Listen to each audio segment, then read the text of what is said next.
ইফতারিতে কিন্তু আমাদের যে কোনো একটা স্ন্যাক্স থাকাই লাগবে, একটু মচমচা একটু ক্রিস্পি টাইপের কোনো কিছু খেলে কিন্তু মুখে স্বাদ আসে, তৃপ্তি আসে।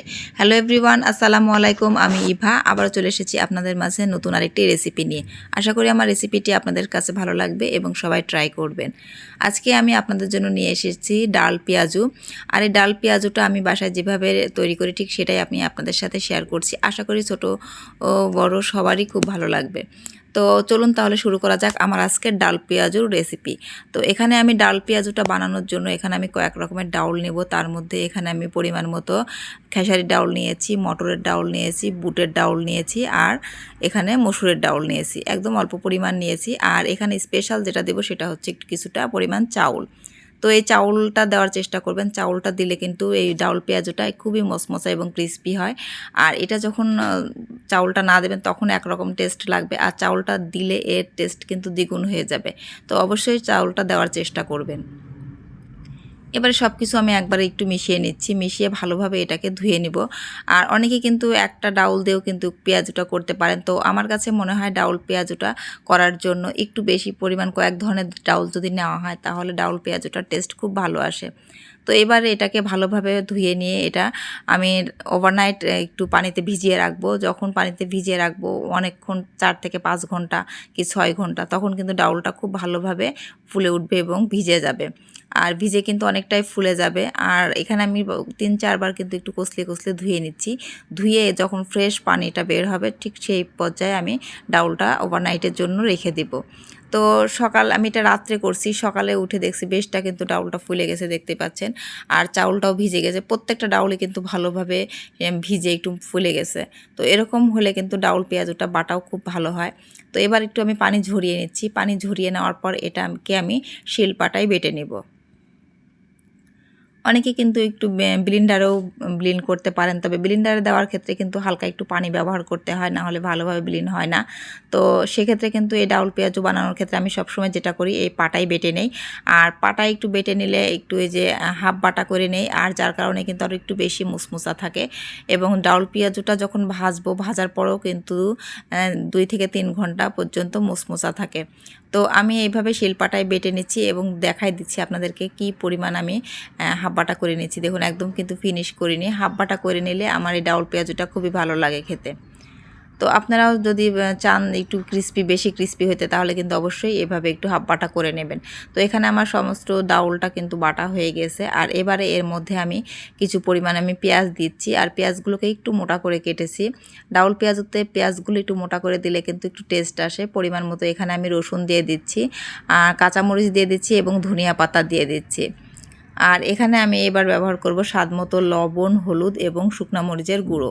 তো ঝালটা যে যেরকম পছন্দ করবেন তেমনটাই দেবেন। তবে ডাউল পেঁয়াজের ক্ষেত্রে যদি আপনি একটু ঝালটা দেন একটু ভালো লাগে, মানে যেমন ঝাল হবে ক্রিস্পি হবে, খেতেও কিন্তু খুবই ভালো লাগবে। এবারে সব কিছু উপকরণ দেওয়া কমপ্লিট। এবার আমি ভালোভাবে একটু মাখিয়ে নিচ্ছি। আর এই মাখানো কাজটা আমি বরাবরই কিন্তু হাত দিয়ে করে থাকি। হাত দিয়ে ভালোভাবে আমি মাখিয়ে নিলে সমস্ত মাখাটা একটু ভালোভাবে মিশে যায়। তো দেখতে পাচ্ছেন এখানে আমার মাখাটা পুরো কমপ্লিট হয়ে গেছে। এবার আমি এটাকে আধা ঘন্টা থেকে 1 ঘন্টা পর্যন্ত আমি রেস্টে রেখে দেবো। এভাবে আধা ঘন্টা কিংবা 1 ঘন্টা রেস্টে রাখার পরে যদি আপনি ডাউল পেঁয়াজুটা ভাজেন তাহলে কিন্তু খুবই ভালো হয়, কালারটাও সুন্দর আসে। তো আধা ঘন্টা পরে আমি চলে এসেছি। এবার ফ্রাই প্যানে পরিমাণ মতো এখানে আমি সয়াবিন তেল দিয়ে দিচ্ছি। তো দেওয়ার পরে এই যে এবার একটু আধা ঘন্টা পর বের করে নিয়ে একটু হালকাভাবে ভালোভাবে কিন্তু একটু আরেকটু মিশিয়ে নিলাম। নিয়ে এবার যেরকমটা আমি সাইজ করে বানাবো ঠিক সেরকম সাইজ করে আমি এবার তেলের উপর দিয়ে দিচ্ছি।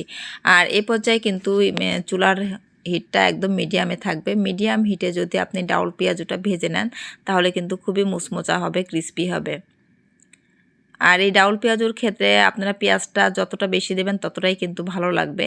এটা একদিকে পেঁয়াজি এবং আর একদিকে কিন্তু ডাউল পেঁয়াজ বলা যেতে পারে। তো যেহেতু পেঁয়াজের পরিমাণটা বেশি সেহেতু কিন্তু এখানে পেঁয়াজুটাও বলা যেতে পারে, আর ডাউল পেঁয়াজুটাও দুইভাবে বলা যেতে পারে। তো এই টেস্টটা কিন্তু আসলেও অন্যরকম একটা স্বাদ। এটা যারা ট্রাই করেনি তারা অবশ্যই ট্রাই করতে পারেন। আর আমার বাসায় তো আমি সবসময় এইভাবেই ডাউল পেঁয়াজুটা বানাই, আর এটা সবাই খুবই পছন্দ করে। আর এই যে মিডিয়াম হিটে কিন্তু এবার আমি গোল্ডেন ব্রাউন করে পুরোটাই ভেজে নিব। আর ভেজে নেওয়ার পরে দেখবেন এটা খুবই মুচমোচা হবে, আর চাউল দেওয়ার জন্য কিন্তু আরও বেশি মুচমোচা থাকে। তো অনেকে যারা চাউল দিতে চান না কিংবা তারা কিন্তু চাউলের যে গুঁড়াটা আছে সেটাও ব্যবহার করতে পারেন, সেটা দিলেও কিন্তু অনেকটাই ক্রিস্পি হবে। আর মেনলি যে এই যে একটু মিডিয়াম হিটে যখন ভাজবেন তখন কিন্তু দেখুন কালারটা ঠিক এরকমটা আসবে। আর এরকম যদি ডাউল পেঁয়াজু খেতে চান তাহলে অবশ্যই এইভাবেই কিন্তু বানায় নিতে হবে।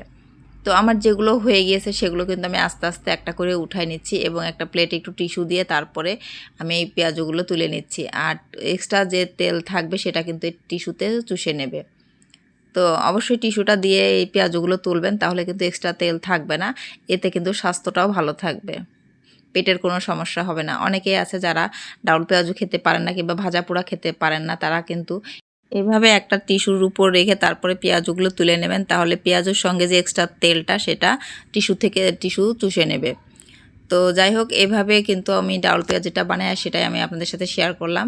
আর এইভাবেই কিন্তু ডাউল পেঁয়াজুটা পুরো 1 থেকে 1.5 ঘন্টা 2 ঘন্টা খুবই মুসমুসা থাকে। আর এই মুসমুসা ডাউল পেঁয়াজু কিন্তু সবাই খেতে খুবই ভালোবাসবে। তো আমার এই রেসিপিটা যাদের কাছে ভালো লেগেছে তারা অবশ্যই বাসায় একবার হলেও ট্রাই করবেন। খুবই সাধারণ এবং সিম্পলভাবে কিন্তু আমি আমার রেসিপিগুলো কমপ্লিট করে থাকি। তো আশা করি সবার কাছেই ভালো লাগবে।